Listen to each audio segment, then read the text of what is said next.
మీ ఒక వాహనాలను తీసుకొని ముందుకు సాగాలి. ట్రాఫిక్ వారితో విజ్ఞప్తి చేస్తా ఉన్నాను, కొంచెము ఈ యొక్క ట్రాఫిక్ ని కొద్దిగా ఒక పక్కకి పంపించాల్సిందిగా కోరుతా ఉన్నాను. డైనమిక్ లీడర్ మన హైదరాబాద్ భారతీయ జనతా పార్టీ అభ్యర్థి శ్రీమతి మాధవలత గారు మరి ఇక్కడికి లంగరోజుకి విచ్చేశారు.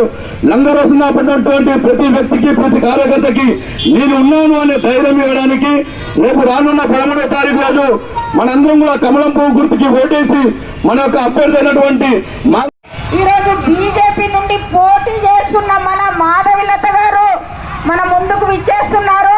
మనం అందరం కూడా ఈ శోభన హైదరాబాద్ ను గడగడలాడిస్తున్న శ్రీమతి మాధవలత గారు బీజేపీ అభ్యర్థి. మరి ప్రతిరోజు ప్రతి నిత్యం కూడా ప్రతి ఒక్కరి నోట్లో మాధవలత మాధవలత అని పిలువబడుతున్న శ్రీమతి మాధవలత గారు మన లంగరోజు పురవీధుల్లోకి విచ్చేశారు. మీరందరూ కూడా మన హిందుత్వాన్ని, మన భారతదేశాన్ని కాపాడుకోవాలంటే బీజేపీకి ఓటేసి మన ఓట్లు చీలకుండా మన ఎంపీ అభ్యర్థి అయిన మాధవలత గారు బీజేపీ నుండి పోటీ చేస్తున్నారు.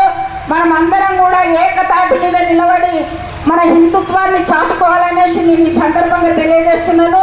భారత్ మాతాకి గాంధీనగర్ కు విచ్చేసిన శ్రీమతి మాధవలత గారు ఎంపీ అభ్యర్థిగా పోటీ చేస్తున్న మన మాధవలత గారు మన మధ్యలోకి ఇచ్చేశారు.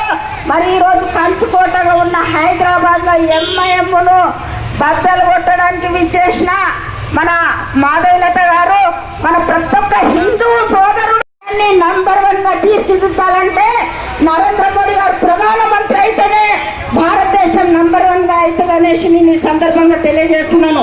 మన పార్టీలకు అతీతంగా మన దేశం ముఖ్యమనేసి ప్రతి ఒక్కరు ఆలోచించాలనేసి ఈ సందర్భంగా తెలియజేస్తున్నాను.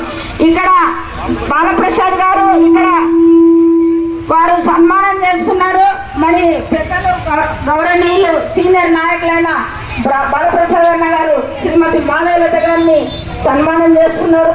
భారత్ మాతాకి మహిళలు కూడా ఇక్కడ పెద్ద ఎత్తున చూసినట్టయితే ఏ రకంగా అయితే స్వయంగా నరేంద్ర మోదీ గారు, ఎందుకంటే ఈ రోజు మన దాంట్లో పార్టీలని ఎంఐఎం అని, కాంగ్రెస్ అని, టీఆర్ఎస్ అని ఇవన్నీ కూడా ఎంఐఎం కి తొత్తులుగా పనిచేస్తూ కేవలం భారతీయ జనతా పార్టీని ఓడించే ప్రయత్నం చేస్తా ఉంది. ఈ యొక్క ప్రయత్నాన్ని మనం తిప్పుకొట్టాలంటే మనందరం కూడా ఏకతాటి మీదకి వచ్చి మన అందరి ఓట్లు ఎక్కడ కూడా ఒక్క ఓటు కూడా మనకి మిస్ అయిందంటే అది ప్రత్యక్షంగా పరోక్షంగా ఎంఐఎం కి చేరుతుంది.